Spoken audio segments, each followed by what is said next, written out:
за тая възможност, Господи, която Ти ни даде възможност много да имаме пред Тебе. Благодарим Ти, Господи, че Твоето семейство разраства, Господи. Благодарим Ти, че Ти си решал последно време, Господи, Ти ще взимеш Твоята църква, Господи. Благодарим Ти, Господи, че Ти си казал, че чудеса и знамения ще последват, повярват ли Те? Кога? Когато, Господи, ни изливаш от духа си, Господи. И ни Ти молим, духът на Илия, Боже, двоен дял от духът Ти, Господи, да падне върху всеки един. Защото, Господи, ние желаем и искаме, Господи, да бъдем водени от духът Ти, Боже святи. Не само да бъдем водени от духът Ти, но да бъдем и изпълнени с духът Ти. Когато духът Ти обитава, живее, разполага и е господар в нашия живот, тогава, Господи, нашия живот е блажен. Тогава не живеем в себе си, не издигаме тогава нашата его, но Ти живееш вътре в нас. Тогава, Господи, казваме, Христос раснал вътре в нас. И ние желаем, Господи, да живееш Ти в нас, Господи, защото всичко е Твое, от Тебе, чрез Тебе, на Тебе. И косъм не може да падне в главите небето на знание. И прашинка не може да падне от небето на земята. Ти, Господи, го знаеш. Боже, Ти знаеш всичко. Молим Те сега, благослови вярата ни, Господи. Благослови вярата ни, Господи, защото вярата, Боже, ще говори пред Тебе тази вечер, Боже свят. Тя ще говори, Господи, за това, което ние искаме, за това, което ние очакваме и за това, което ние търсим от Тебе, святи Господи. Вярата е тази, Господи, която ще избави страдалица и ще се прослави. Господи, не само в този час. Дай ни да бъдем постоятелни, дай да бъдем бдителни, за да изкупваме благовремето си, защото дявола като река и София гледа кого как да погал. Благодарим Ти, че нашите молитви винаги са като една спестовна книжка пред Тебе, Боже. И когато ние си молим, тогава Ти си спомняш там някъде, Господи. В някакво време от деня ние сме се молили, търсили сме Тебе. Чакали да помня помощта от Тебе, Боже, и Ти ни защитаваш, и Ти ни падаш, и Ти ни благославяш, и Ти ни селяш, и Ти ни окоръжаваш, и Ти в Тебе се укрепяваме, надяваме. И ние сме Ти благодарни. Благодарим Ти за изпитанията, колко си мили. Не само когато имаме, когато нямаме, сме Ти благодарни. Благодарим Ти за изпитанията, през които ни преминаваме. Благодарим Ти, че Ти ни даваш толкова, колкото можем да носим. Благодарим Ти, Боже. Чрез изпитанията, Господи, ние се доближаваме до Тебе, Боже се. При кого да отидем? Само при Тебе името ми на всичко.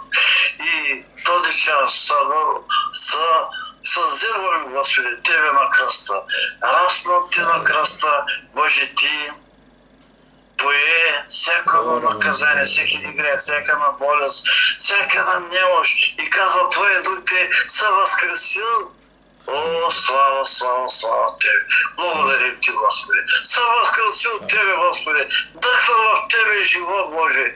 И Ти живи за вечни векове. Тази вечера се моля, съм възкреси, Господи, Ваши плоски тела, Боже, за да дадеш живот, за да дадеш благословение. Твоите обещания са вечни, Господи, и ние се държим за тях. И Ти казваш, нито едно мое вечно обещание, то няма да се подмени, то няма да се разруши, но то ще се изпълни. Боже, благодарим Ти и човецки по някой път се подминава, надинава на думите, но Ти стоиш Бог, Ти си Бог за думите и Ти никога, Господи, не се решаваш. Ти винаги верен оставаш, Ти си верен истина. Отново, Господи, не искаме да видим Твоята вярност и Твоята истина. Благодаря Ти, Господи, за това семейство, което сме. Благославя всяко семейство. Благославя тези, които са включени, тези, които трябва да се включат. Благодаря Ти, Господи, за това, че има и други да се спасяват. Онзи верен остатък, за който Ти идваш. Онази жива църква, онази църква, която е облечена с белия висон, който чаква своят младоженец. Пред Тебе се прекланяме, Исус. Благодаря Ти, че Ти си Божия си, единствения Господ. Благодаря Ти за Твоето спасение. Благославяме Ти. Тук сме да Ти кажем, обичаме Ти, Исус. Благославяме Ти, издигаме Те, прославяме Ти. Ти си Господ, ти си Бог, ти си цар, ти си велик, ти си Творец, ти си Създател, ти си Спасител. Няма други богове. Помогни ни, Господи, и в тези трудни времена, в които идват. Дай ни да не отместим погледа след Тебе.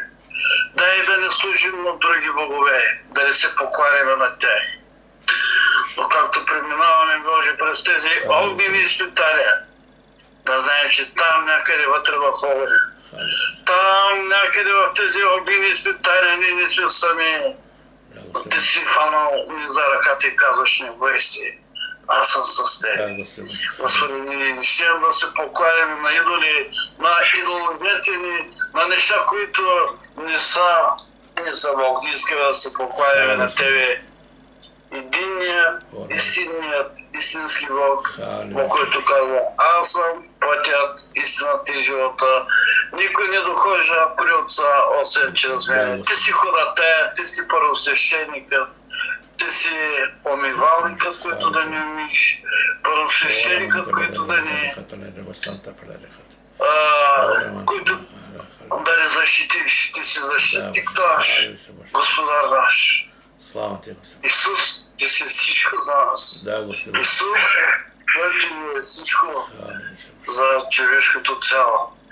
Исус, Ти си Бог на небето на земята. Да, Господи. Благославяме Те, Боже. Помогни в нашето неверие, помогни в нашите размишления. Господи, сега Ти изпълнени с духът.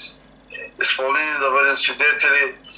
Светлина и сол да бъдат твоите брати и сестри там, където отиват, да не се срамуват, но да кажат: Исус Христос е Бог, Господ, да благовестват, плодове достойни да принасят пред Тебе, Боже, за да се възхвалят Твоето име. Защото един ден плодовете ни ще познаеш и по делата ни. И всеки ден, когато преглеждаш живота ни, не да пишеш с пръста си: претеглен си и си намерен недостоен, но да пишеш: претеглен си и си намерен за достоен пред мен.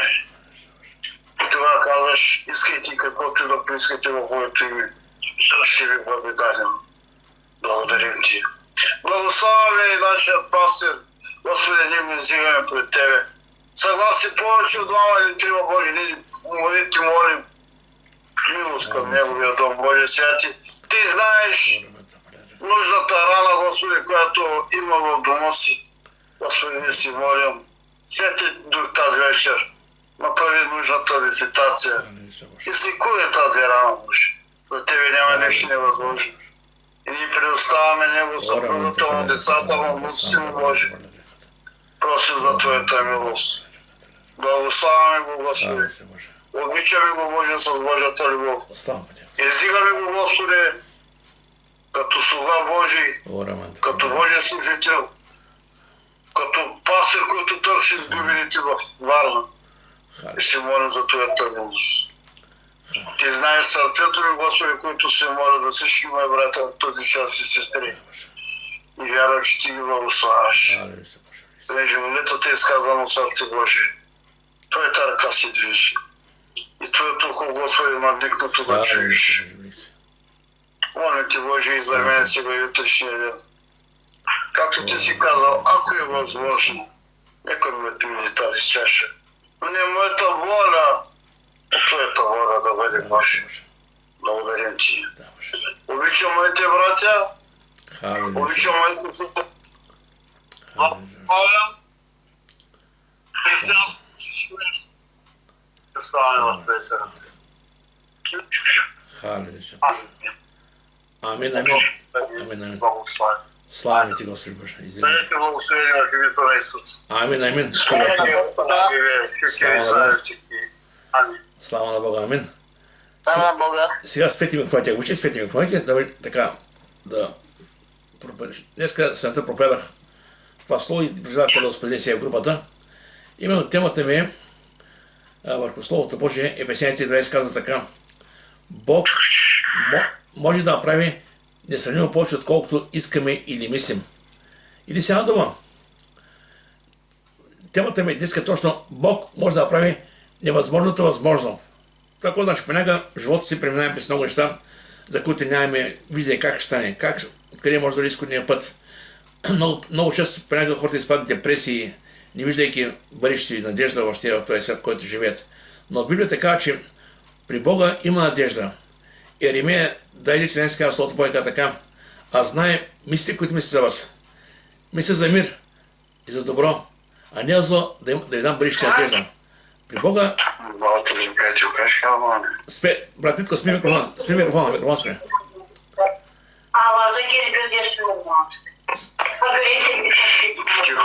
Брат Митко, спи микрофона. Брат Митко. Да. Слава да бъде на Господа. Значи, Библията каже, Бог може да направи невъзможното възможно. Сега има нещо, което за нас е невъзможно. В принцип, за Бога е нещо, което е лесно. Ще ви кажа защо. Сега ние понякога по-човешки преминаваме през много изпитания, през болки, през страдания, болести и си казваме наистина, за нас е толкова трудно всеки ден да преминаваме през неща, които наистина е трудно. Обаче, Бог е нещо много по-велико, отколкото може да си представим. Ние понякога не разбираме какво е Бог. Бог не е човек. И Бог е наистина вечност, той е вечен, той е навсякъде. В Словото Божие апостол Павел каза, защото в Него живеем, ние си съществуваме. В Него. Бог е навсякъде. И когато някой иска да развие самия Бог, величието му, Словото Божие каза така, погледнете на природата, на Вселената, на всеки се вижда, че Бог е навсякъде. И каза така, понеже това, което е възможно да се знае за Бога, на тях е известно, защото Бог им го изяви. Това за хората. Понеже в съзнанието на света, това, което е невидимо от Него, срещу Бога, срещу вечната му сила и божественост, се вижда ясно и разбираемо чрез творенията, така, защото човеци остават без извиненията. И сега дума, когато погледнеш нагоре на високо, слънцето, луната, звездите, всичко това говори за Бога. И понякога хората казват, ама къде е Бог? Бог е навсякъде. И наистина човек би било така много жалко, ако човек премине през тази земя и никога не потърси своя създател. Защото наистина, както и така ще отиде. Амос 5:6 Библия така, потърсете Господа и ще живеете. А Еремия 2:13 така, и ще го потърсите и ще го намерите, когато те потърсите с цяло сърце. Значи Бог се хората търсят Бога. И Бог не се крие. И ако всичко говори за Бога, Бог има наистина едно интимно благоволение с тези, които го търсят, тези, които се боят Него. В Псалом 19 казва така, небесата разказват славата Божия и просторът изявява делата на сетя му. Сега дума, къде да погледнем, виждаш Божието величие. И ако погледнеш, Бог е създал цялата вселена, която тя е необятна за нас хората. И този великият Бог, създател на небето и земята, вечният аз съм, Бог, който няма начало, няма край, свежда себе си и да при тебе и каза, аз съм твой баща, ти си мой син, ти си мой чадо. Защото Словото Божие така каза. Яна 1:12 каза така, а на които го приеха, Бог даде право са нарекат Божи чада, срещу които верят в Неговото име. И сега, основната идея на проповедта ми ще каже, да верим, че Бог може да направи и да извърши за нас това, което е невъзможно за нас. Защото вижте, човек има предели. Сега всеки знае свой капацитет, своите възможности, казва, това мога да направя, това не мога да направя. Бог няма предели. Бог е безкрайен. Той е безконечен. Неговата сила никой не намалява. Той може да прави всичко. Въпросът е от нас да оплаваме на Господа, да надяваме на Господа и да очакваме милост от Него. Ще дам тук сега малко да стихове от Стария Завет. Тук Словото Божие каза така. В Еремия 32:27 каза така. Ето, аз съм Господ, Бог на всяка плът. Има ли нещо твърде мъчно за мене? Това е въпрос. Бог каза, аз съм Господ, Бог на всяка плът. Има нещо мъчно, нещо, което да не мога да направя. Виж какъв е отговор сега. О, Господи Йова, ти си творил небето и земята, с великата си мишца и спасената си мишца. Няма нищо мъчно за тебе. А сега дума. За Бог няма нищо невъзможно, нищо мъчно. От нас иска да опамим на Господи, наистина, защото което Бог ни обещава. Той ще бъде с нас, винаги през който да преминаваме. Самия Исус казва Словото Божие, аз ще бъда с вас през всички дни до свършека на века. И нещо, което е важно, ще. Помните, когато Бог го прати да изведе израелтяните из Египет от фараон, да кажа последните ми, Моисей каза, какво да каже, кой ме праща? И тогава Бог му каза, иди кажи на фараон, аз съм този, който съм. И тези думи на староеврейски или арамейски означават, аз съм вечно живеещият. Това е нещо, което хората няма как да разберат. Много път съм питали, откъде дойде вашия Бог, къде беше при това? Но Бог никой не е телефон никъде. Бог е вечно съществуваш, вечно живееш, той винаги е бил. В случай ние хората се появим и си отиваме. Бог винаги е бил. Той е вечен Бог. Той няма начало, няма край. И сега, Бог е силен, Бог е всемогъщ и няма нищо мъчно или невъзможно за Бога. Сега дума, всяко нещо, което за нас не може да променим, за Бог е лесно. И наистина, когато сме Божи деца, когато поемем на Господа, тя значи в Неговата ръка е всичко това, което за нас е мъчно. Той е в Неговата ръка. Отговор на всяка молитва. И Бог е същия днес. Той не се променя. И Неговата сила не е намаляла. Ще кажа, защо, вижте, когато един човек работи, отива да работи първо с всичка сила, работи, стане обяд, но обяда са, обаче силите намаляват. След обяд още силата му намалява. И до края черта вече се капитулирал. Ще към тези неща. Бог неуморно работи и силата му не намалява. Той продължава да бъде същия, какъвто е бил преди. Слава да бъде на Господа. И вярвайте, че Бог има той не е само създател на Вселената, но той държи всичко в своите ръце. В псалмите, псалмистът казва, псалмистът казва, в твоите ръце са времената им, в твоите ръце. Псалм 31:15. Ръката на Бога е душата на всяка една човешка твар. Разбира се, когато гледам ръката на Бога, не казвам Бог колко ръце има. Това говори, че Бог държи всичко в своите ръце. Целият свят, всичко е в Неговата ръка. И това е нещо много велико, няма как да го разберем хората. Но ние го приемем с вяра. Живота ни, това, което преминаваме, всичко е в ръката на Господа. И Словото Божие казва, че нищо това, което преминаваме на тази земя, не може да се сравни с славата, която има с небето. На тази земя понякога преминаваме скърби, понякога можем да преминаваме много неща, които да притесняват. Но знаеш, че Бог е с тебе и той ще те заведе там, за където се тръгна след Него. Словото Божие казва така, поне смятам, че сега ще времени страдания не заслужават сравнение с славата, която има след към нас. Да, на тази земя всичко, което преминаваме, било страдание, било болести, това са временни неща. Но и в тях ще Бог ще поставя. Така за знаеш, че там има нещо славно за тебе. И много се казал, Божията воля е не на тази земя да си богат, да имаш всичко, успешен да си. Божията воля е човека да бъде спасен и да бъде в небето. Разберете ме, Бог на тази земя няма да остави. Псалом 37:25 казва така, млад бях, остарях, не видях праведен оставен, нито потомство да проси хляб. При 5:19 казва така, а моят Бог ще събди всяка ваша нужда според своето богатство слава. Това са неща, които Бог обещава. Обаче, днес искам да ви дам на практика три случая, които тъсен говорих, па и ще говоря днес сега на групата.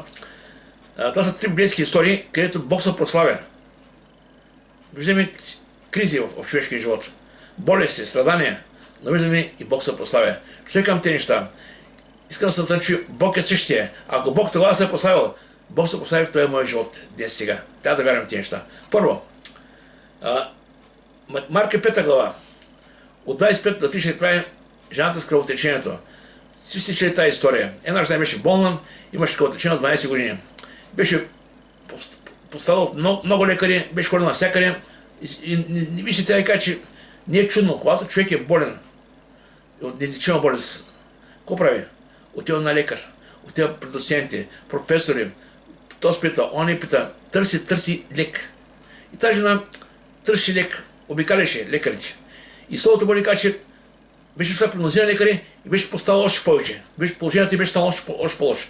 Беше похарчила целия си имот, без да има никаква файда и накрая, напротив, беше станало по-зле. И какво да правиш сега?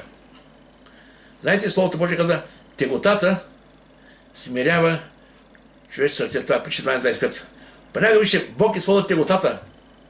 Да, не казвам, че Бог иска да бъде тегота, но Бог използва моментите, в които човек е тегота, да може да го предвиди, да му каже, аз съм жив.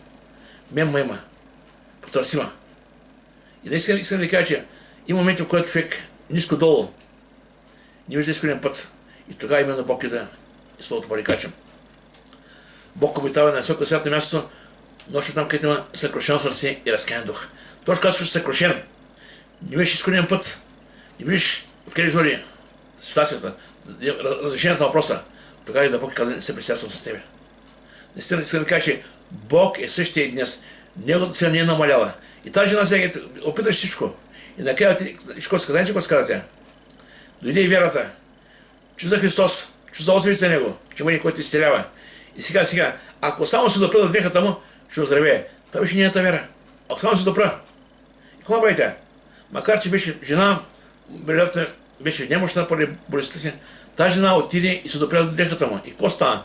В момента, когато се допря, словото може да каза, сила излезе от сила излезе. И тази жена беше изцелена. И тогава наистина Исус си каза, жено, твоята вяра те изцели, дъщеря, твоята вяра те изцели, иди с мир и бъди здрава от болестта си. Виждаме тук случай, между Христос и между тази болна жена стоеше вярата. Човекът на тези неща. Когато вярата по-ослабне, когато вярата започне наистина да става в съмнение, тогава няма отговор от небето, разберете ме. Ще дам ми пример, помните, когато Петър беше на лодката, Исус като му каза, Петър ела, Петър тръгна по водата, дойде към Христос. Когато погледна на вълните, почна да потъва. И това е комка, помните, маловерие що се усъмни. Когато човек ослабни вярата, когато почне съмнява, започва да потъва. Но и тогава пак има изходен път. В притчи Библията така, праведният и 7 път да пане, Господ няма защита предвиния. Така че, щом се в вярата, щом се в пътя, падаме ли, ставаме ли, ние сме Господни. Така че не да се присяваме. Трябва да бъдете да продължаваме напред с Господа. Тази жена с кръвоотечението беше получила своето изцеление. И това е една жена, която 12 години беше страдала. Беше изкачала всичко, но накрая намери наистина изцеление в Христос. И ще дам още изучение. Лука 8 глава. Това е един човек на име Яир. Този човек имаше дъщеря. Една единствена момиче. И едната дъщеря беше болна. И вероятно той беше опитал много неща. Значи, когато човек, особено детето, когато е болно, може да каже, че човек прави всичко възможно, да може детето да оздравее. И това е нещо съвсем закономерно. И тук виждаме, че чу за Христос. И вече той реално, това, че беше властен човек, това не правеше никакво впечатление. Той после дойде при Господа и каза така. Ето един човек, който беше началник на синагогата, началник. И падна пред Святително озеро, падна. После смири. И когато ще към тези неща. Когато човек е горе, гордостта е там. Когато си падне, той се смирява. Това е едно преобразно. Когато човек се смирява, тогава получава благодат. И какво стана сега? Падна и му се можеше да влезе в къщата му.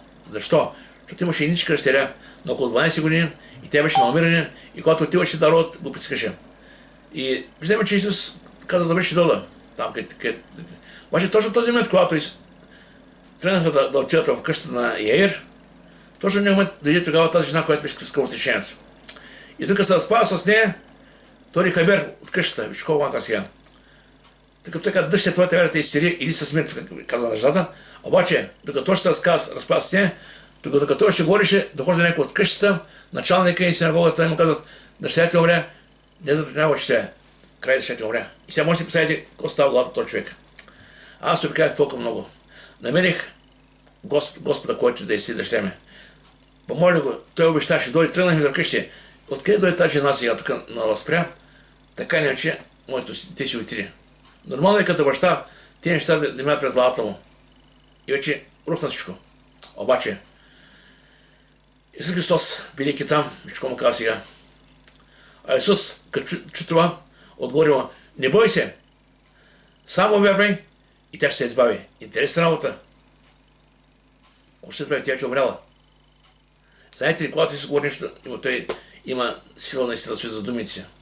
Той казва, само вярвай. Виждаме, че отново мъртвото момиче и изцелението, което искаше да прави Христос, каза, само вярвай. Сега, ако този човек беше се отчаял, беше тръгнал да така оставям Господи, аз намерих хамо неща. Ако беше тръгнал на своя глава, ще отиде и ще погреби детето си. Но той повярва на Господа, довери се на Господа и тръгна с Господа. И ще какво стана сега? И когато дойде в къщата му, не остави никой да влезе в него, освен Петър, Йоан, Яков, бащата и майка на детето. А всички плачеха и го плакаха. Нормално е, когато има смърт, знаете, събират се близки родини, да плакат и той може детенци. И тогава Исус, кога Исус, не плачете, защото не е умряло, а спи. А те всичко се присмяваха, понеже знаеха, че е умряло. Сега вижте, помните, когато Лазар беше умрял, според стандартите на този свят, Лазар беше умрял. Четите на гроба, да кажа Вонивич. Те казаха Марта и Мария. А Исус какво каза? Лазар е излез. Лазар излезе. Как може обрача да излезе? Това че Исус е господар на живота и на смъртта. Той е господар. Той после казва и стават работи. После казва. Ще към тези неща. Той също и днес. Неговите думи имат живот и днес. И сега ще... А те му се присмиваха. Той какво правище? Отиде и каза на момичето. Момиче, стани. Значи Исус говори на умрялото момиче. И какво стана се? И върна се до кът и то на часа стана и той заповяда да му дадат нещо зеление. И това е работа. Вижте, че Бог е същият и днес. Това не са приказки. Не са случайно написаните в Библията. Това говори, че Бог има силата да възкресява мъртвци, има силата да изцелява всяка немощ, всяка болест между людите. Необходимо е само единствено вяра в Бога. Вяра в Бога. И това е вяра, която е непоклатима. Ще дам се един пример, още една история, Матея 8 глава, в която ще говорим малко повече сега, малко е. Тук е специално един стотник и слугата му. И тук сега вижте какво става сега. В контекста на тази история, при стотника и слугата, Исус Христос проповяда Божие Слово по пътя на планината. И тогава, когато свърши Исус тия думи, народ се чуеше на учението му, защото ги получаваш като един, който има власт, а не те си книжи. Те сега бяха слушали много проповеди от техните книжи. Исус дойде им говореше думи на живот, благодат. Те правиха разлика между това, което говори Исус. И още повече това, което говори Исус, виждаха делата, изцеленията, чудесата, знаменията, които вършим. И тук Словото Божие казва, и дори един прокажен, му се кланя, че ако може да ме изцелиш, да го изцели. И малко по-късно, тук виждаме сега, преди напред през Капернаум, един стотник на пред него му каза, му се моли, Господи, слугата им лежи от дома парализиран, много се мъчи. Те стават. Този стотник идва да се моли за своя слуга. И това е нещо интересно сега. Само дума стотник, вижте, това означава човек с власт. Офицер от тези старми, команда 100 човека, има власт, има положение, разбира се, те го знаят кое е. Но този човек в идва и се моли за своя слуга. В друго място, Лука 7 глава, първи се казва, че слугата лежи тежко болен, много тежко болен. И наистина, това показва наистина, колко обича Господа своя слуга. А някой стотик, слугата му, който беше бил, боледуваше на умиране. Сега вижда как неговия слуга всеки се минава. Обаче, дойде при Господа зналта, че Господ може да го изцели. И тук е нещо много ясно пак кажа. Той вярваше, че Господ може да го изцели. Не знаеш как ще стане. Но знаеш, че Господ има сила да го изцели. И сега, слугата парализиран, много се мъчи. Какво каза Господ Христос? Словото каза така. Той му каза, ще дойде и ще го изцеля. Колко елементарно. Моли се и се каза, ще дойде и ще го изцеля. Така се чудо. А обаче, стотникът отговори, че Господи, не съм достоен да влезеш под стяхата ми, но кажи само дома и слугата ми ще оздравее. Не съм достоен. Сега стотникът осъзнава, че той е грешен човек. Не е достоен Святия Господ да приеме в неговата стая, неговата къща. И той каза, кажи само дума, аз вярвам, че ти имаш сила да говориш. И само дума кажи и слугата ми ще оздравее. И тогава вижте, стотникът осъзнаваше, че е грешен човек. И нещо, което е важно, вижте, помните, когато четем Словото Божие, винаги когато Исус говореше, така разказваше притчи, винаги, когато говореше, около него имаше около две групи хора. Били сте грешни сте, книжите фарисеите. И нич хора бяха, осъзнаха своята греховност, се приближаваха при Господа, а другите роптаеха. И даже в Лука 15 така, всички белици и грешници се приближаваха при него и го да го слушат. А фарисеите и книжници роптаеха пред него, казаха, този приема грешници и иде и пие с тях. Ама чакай. Исус каза, аз не за правените, да дойда за болните, за грешните. Така че Исус дойде, има тези хора, които се оживяват от него. И в тази ситуация, той човек каза така, аз съм подосен човек, имам подчинение на мене, войници, и казвам на и този, иди, и той отива. На друг каза ела и той дохожда, а слугата си стори това и той го прави. И също чу това, почуди се и рече на ония, които идеха пред него. Истина ви казвам, нито в Израел не съм имал толкова вяра. Виждам отново вяра. Ще към тези неща. Каквото е следващия живот, вярата е важно да я държим в сърцето си. Не се обесърчаваме. Самия апостол Павел в края на единици, знаете кога каза? В 4 Тимотея 4 глава, 6-8 езика така. Времето на моето заминаване наближава. Той осъзнава, че изнемощава. Но знаете кога каза? Аз се подвизавах от доброто воинстване. Пътя свърших. Верата опазих. Значи, пътя това е живота, който имаме да извървим. Всеки има своя път, който не. В този живот трябва да опазим вярата си. Именно, не се обесърчаваме. Защото никой не знае кой през кой ще премине. Самите израелтяни, бидейки изведени с Египет, едно поколение остана в пустинята. Защо? Постоянно роптаеха, бяха недоволни, постоянно викаха против Бога и те останаха там. Техните се спасиха после, но те останаха там. Ще не към тези неща. Това, че си тръгнал след Господа, това не ти гарантира безлобочно християнство, разберете ме. Самият Павел каза, през много скърби ще приемем да влезем в Божие Божие царство. Самият си каза, ако мене гониха, ваши гонят. Ако мене приемах, аз не например. Виждаме Словото Божие предупреждава. Даже Петър каза, ако имате огнени изпитания, не се притеснявайте. Значи има такива неща, които може да не ги разбираме. Но трябва да вземеш, че Бог продължава да бъде с нас. Помните си, седнахме всяка от него, бяха хвърлени в огнената пещ. И когато се огледавате царя, но кой видя царя? Видя 4. Имаше още с тях. Но това беше Божий син. Искам да кажа, че без значение изпитанието, през което преминаваш, знай, че Исус Христос е близко от тебе, той е до тебе и с тебе. Това е много важно, разберете. И сега, какво стана сега? При този човек имаше нужда.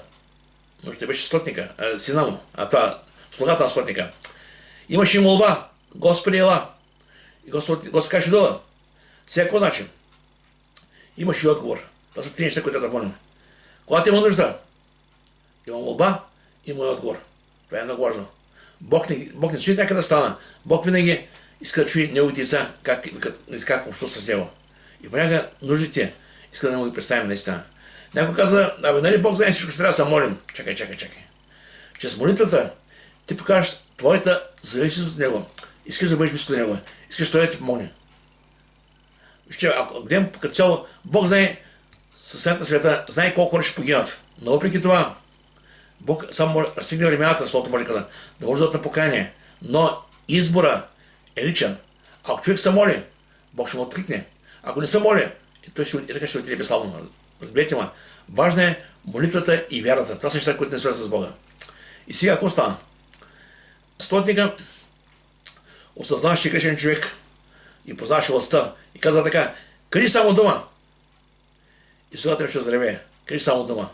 И знаете ли, днес като съм казах, какво ще кажа, има една история с царя Езекия, когато се разболя. И това е много интересно, вижте.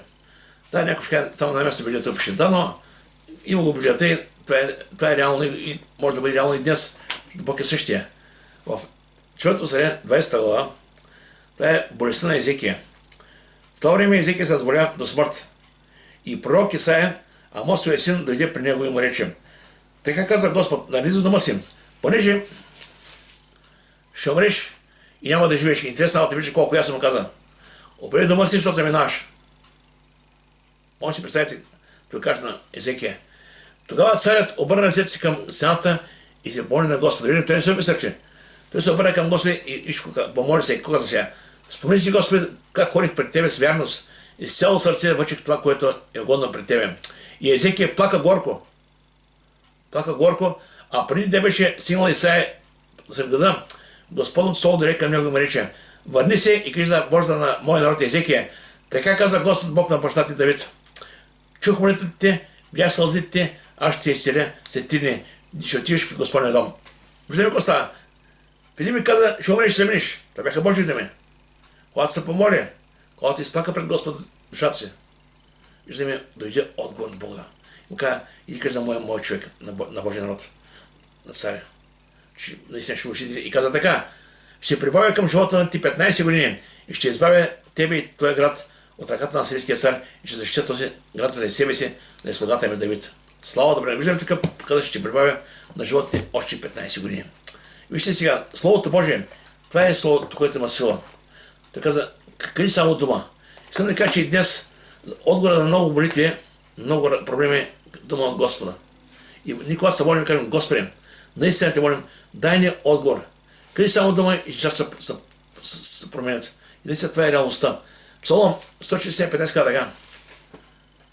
Важното е наистина пред Бога си с вяра и да кажем, Господи, не нашата воля, а Твоята воля да бъде.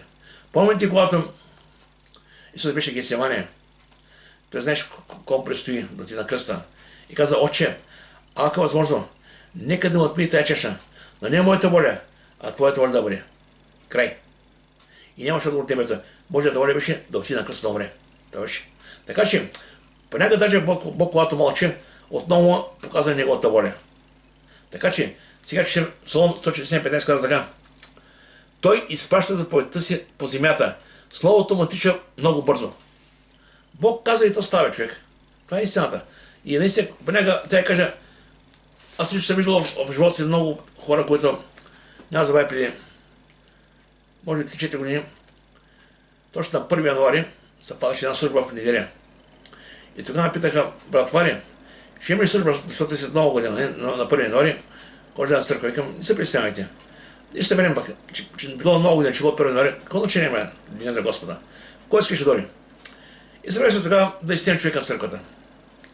И тогава на Стаки Ранка дъщеря й е доволена в църква. Ама тя е много духовна сестра. Има дарва пророческата, дарва тълкование. Видимайки идва така и не ме познава, разбирате. Тя получава инсулт, последен стари инсулт. И тогава дъщеря води и плаче към брат Вари, майка в събота, вчера получи инсулт. И лекарите казаха да внимаваме, защото много е зле. А беше на 80 години. И камиш, нека да представим пред Господа. И те седнаха там по-за така. И по време на службата имам песни и хваления, после имаме молитва. И по време на молитвата, Стаки Ранка не може да приказва в него момент. Беше просто, устата беше затворена. Не познава никого, не може да приказва никого, така стои. По време на хвалението тя стана и започна да се моли на езици. После започна да говори на български език, се моли. Много хубава молитва прави. След малко седна и накрая службата пак не може да приказва. Пак също състояние. Не познава никого. И аз така себе си към Господи, аз трябва, че се прославиш днеска. И вярвам, че Господи Боже, следващата седмица ще ми свидетелството да изцели. И същия ме, знаете, когато бях в залата не один, дявол дойде и ми каза, аз сега ще имам друга седмица. Ако не дойде, ако не умре, не какво ще правиш тогава? А аз вярвам, че дойде ми от Бога посвещение, че те ще оздрави. И още същия ден, когато се прибрах след обяд, към 3 часа въртях в тях, дигна дъщеря им, сенка, майка, мама, как е? Чакай, ти дам каза. И тя близо час говорим по телефон с Стаки Ранка. Беше съвсем нормално вече, всичко съдня, отида да видя на гости, пием по една кафе, общуваме си, какво искам да кажа, това е Бог. Да, по човешки ето, на 80 години, инсулт, не може да говори, никой не познава, виждаш нещо, което наистина страшно. А обаче Бог има последната дума. Една молитва в църква. И за молитвата виждаме как беше наистина спасена, как беше видим така изцелена, освободена и нямаше нищо. И това е Бог, разберете ме. Така че трябва да вярваме, че Бог го направи. И Исус каза, ще дойдеш го изцелям. Има ли нужда, има ли молба, има винаги отговор. В 1 Петрово 5:7 Словото Божие каза така. И всяка ваша грижа, Божете едно, защото той си грижа за вас. Всяка наша грижа за на Господа. Псалом 50:15 каза така. И при ден напас, и аз ще добавя, че ме прославиш. Значи има дни такива дни, които няма да бъдат много красиви, няма да бъдат много приятни. Но в тях дни ще продължаваме да се молим на Господа и Бог ще се прослави и ще го прославим после. Слава добре на Господа. А в Псалом 55:20 казва така. Възлежи на Господ товара си и той ще подпре, не ще допусне се покати праведния. Товара, грижата, проблема, болестта, нуждата, това е нашия товар. Нещо, което сега не може да справиш с него. И да ще оставиш праката на Господа. И Бог е този, който наистина ще извърши чудото. Вижте, наистина Еремия 33 казва така. Извикайте към мен и ще покажа велики чудни неща, които ви не знаете. Понякога ние като хора наистина разсъждаваме, ма как ще е тя болна, тя такава или няма изцеление или други неща. Не. Бог винаги има последната дума. И сега, слава да бъде, не искам такова, още мога да положа в това нещо. Псалом 32 каза така. Псалом 32. Бог винаги има последната дума. Господи Боже мой, извика към Тебе и Ти си ме изцелил. Виждаме, Господи Боже мой, ние защитаме Бог, Той е нашия Бог. И когато се молим на Него като Бог, Той ни приема като Негови деца. И виждаме, после каза, извика към Тебе и Ти ме изцели. Слава да бъдем, Господа. И всичко това показва сега колко е милостив Бог. И тук сега Исус кога на този човек. Този човек каза така, Господи, кажи само дума и слугата ще оздравее. И тогава Исус му каза, иди си. И как си повярвал, така нека ти бъде. Виждаме сега, че Исус остави едва не инициативата за изцелението в неговата ръка. Как си повярвал, така нека да бъде. Ако вярваш, ще бъде да го изцеля, ще бъде изцелен. Знаете, същата ситуация, виждаме, имаше двама слепци. В една Евангелие каже, един слепец, както да е. Тогава Исус запита слепци, кой се да прави за вас? Те казаха, Господи, искаме да прогледаме. Слепи хора, кой искаме? И той каза, нека бъде според вярата ми. Виждаме, че Исус понякога остава нашата вяра да задейства изцелението. Да, то става от Бога. Но винаги нашата вяра наистина трябва да бъде наистина на ниво. Ако не достига вяра, нека просим Бог да даде. Помните този човек, бащата, който доведе при Исус своя син, който се върши в огъня като малък, имаше бяс. Тогава отива при учениците и му каза, твоите ученици не бяха нищо да направят. Ако може да прави нещо, той каза, какво не се направи? Той му обясни, какво става сина му. И тогава той каза бащата, ако можеш повярва, това е Марка 9:23, всичко е възможно за този, който вярва. Интересно, така, всичко, там ли за всичко? Изцеление, чудеса, знамение, всичко. Що? Бог каза, не Бог. Когато Бог каже всичко, значи всичко. Тя да ми вярва, че Бог може да направи всичко, което обещава в Словото Божие. И той каза, вярвам, Господи, помогни на моето неверие. Колко искрено. Да, вярвам, че си Господ, обаче не мога да правим излишка, че това ще стане. Искам да кажа, че Бог е добър, Бог е милостив, слава да бъде на Господа. Сега, Исус каза, мнозина ще дойдат от изтока от запад. Когато четем в Словото Божие, 12 глава, Бог призва един човек Авраам, чрез него дойде Израел и наистина това е Божий народ. Това е Стария Завет началото. Обаче, после виждаме в Словото Божие, че всички тези, които вярваме в Бога, чрез вяра в Бога, ние сме Авраама потомство. Не значи, вижте, тук говорим, че не става дума за израелтяните като цяло. Тук става дума за потомство по обещание. И така ще казва сега, галатяните трябва да.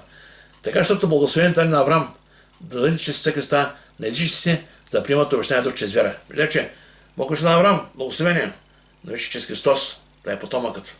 Ще се даде за благословение за целия свят. И после така, и ако сме Христови, то сме Авраама потомство, наследници по обещание. Слава да бъде на Господа. И сега, някой ще каже, добре, светим много хора. Кои са тези, които са Авраама потомство и кои са тези, които са излишници, ако мога така. Сега, Словото Божие, Авраама потомство първо бяха евреите. Евреите, и ако гледам сега в Стария Завет, има евреи и излишници. Евреите са Божия народ, целият свят са излишници. Обаче в Новия Завет излишни неща са променени.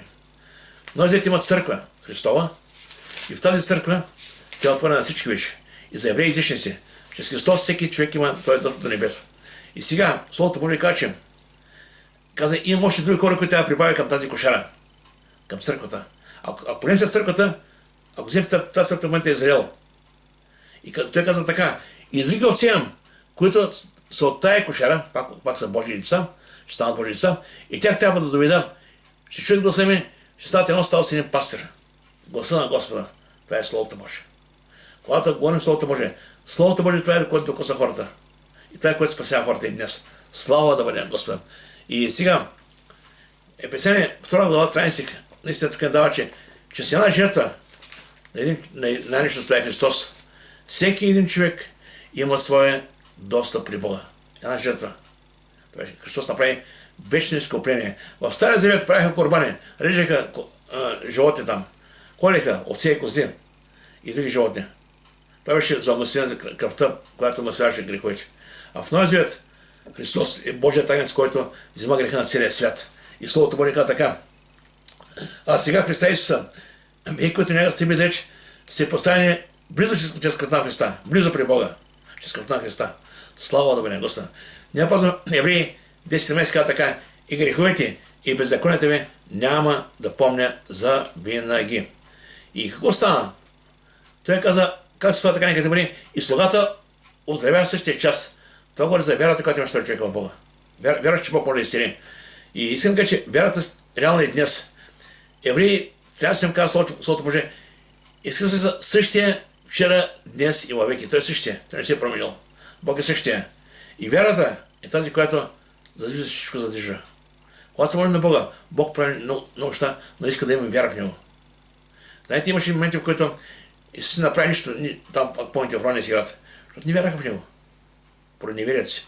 Така че виждам, че вярата е важна. Евреи 11 ще казва така: а без вяра не е възможно човек да отговори на Бога. Защото всеки, който е при Бога, трябва да вяра, че е Бог и че Бог възнаграждава тези, които го търсят. Сега, искам да кажа няколко истини от този пасаж. Стоти, като дойде при Исус, се молише. Значи цяла дума беше загърбил властта, гордостта и смири себе си. Понякога, знаете, много хора им пречат да отидат на църква, да се молят, пред това, че са горделиви себе си. Кой ще прави това в църквата, да се моля? Едва ли не азът. Това е, който пречи гордостта. Ама Словото Божие каза: Бог наголи се противи, а на смирението покава благодат. Помните Захей? Стоеше горе на дървото и сме казали: слез долу. Захей може да каже: кой си ти ще ми кажеш да не слеза?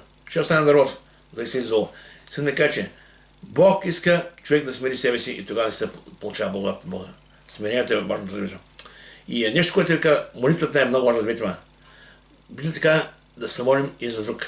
Някой каза така: молете се един за друг здравейте. Молете се и за друг. А Яков 5:16 каза така: голяма сила има усърдната молитва на праведния.